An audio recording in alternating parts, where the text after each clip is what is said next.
I believe that educational progressivism is the problem here. We're actually going to prepare them for the future, for jobs that don't exist at this moment in time, for terminology that hasn't even been created. We need to recognise the powers of young people and start to build those.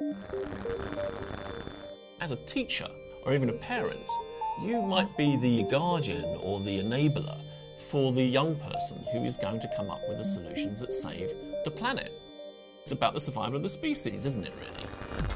Learning Without Frontiers is a global platform for dialogue and discourse about radical transformation in learning. It's a dialogue about why we need to change and what we might change to. Beyond hosting our online communities, we hold an annual conference which brings together people in the physical space to meet each other, to debate, share the things that work, talk about the things that haven't worked. Our role in this is to bring together thinkers from across the spectrum, to bring in new ideas from different fields that are related to learning. An encyclopedia everyone can edit? That's the worst idea ever. I would rather have in the scientific canon the risk-taking students and maybe even the drug-taking students. The sort of words that people use to describe our conference are challenging, provocative, disruptive. This is not a traditional conference about education as it is today, but a conference about learning as it is tomorrow. We are attracting people who effectively will start the conversation, bringing to the table new ideas about how we learn. A very broad constituency of thinkers, policymakers, practitioners, whether it's the Astronomer Royal talking about what's ahead of us in terms of our planet, people from the entertainment world, the social political theorists like Noam Chomsky, to educational visionaries like Sir Ken Robinson, but also artists, designers, futurists, entrepreneurs, environmentalists. The Earth faces phenomenal challenges, formidable challenges ahead. And if we're not aware of those challenges, how do we know what kind of skills our young people, whether they're in school or university, will need to have? If you can make education beautiful, customized, shared, and real, then everybody wins.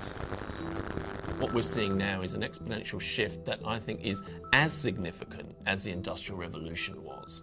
If you have an expanded population of 7 billion people and you start connecting them all up to the internet so they can all talk to each other, something is going to change. Technology has to fundamentally change what we're teaching, what we're learning, what we're assessing. And that's not happening in a broad way around the world, and that's something we've got to move on to. You need to be thinking of an education system which takes into account the changes in the digital landscape, and we haven't really done that. We see a lot of technology in our universities and in our classrooms, but they're not transforming the learning process and not improving learning outcomes. We're spending our time with devices and smart boards and technology in service of what? We've got education plus technology, and then wondering why nothing's changed. It's not a replacement for applied learning, basically. It's not a replacement either for experience. Let's look at what the things within education that are preventing transformation from occurring. Wouldn't it be great if we had a curriculum that was challenging, that was exciting, that the children used and learnt new skills? What young people do outside of the classroom, when they're at home, whether they're playing a video game or whether they're making a YouTube clip, what they're doing is they're engaging in their own self-pacing, self-assessed digital curriculum. What can we learn from that and bring into the classroom? If we're going to change the way we learn from the way that we've been doing it for the past 200 years, we better get it right. If we get it wrong, you're jeopardizing an entire generation of young people. The dialogue on the future of learning that we're hosting is entirely crucial to be happening now, because the challenges that our society and our planet faces are happening now.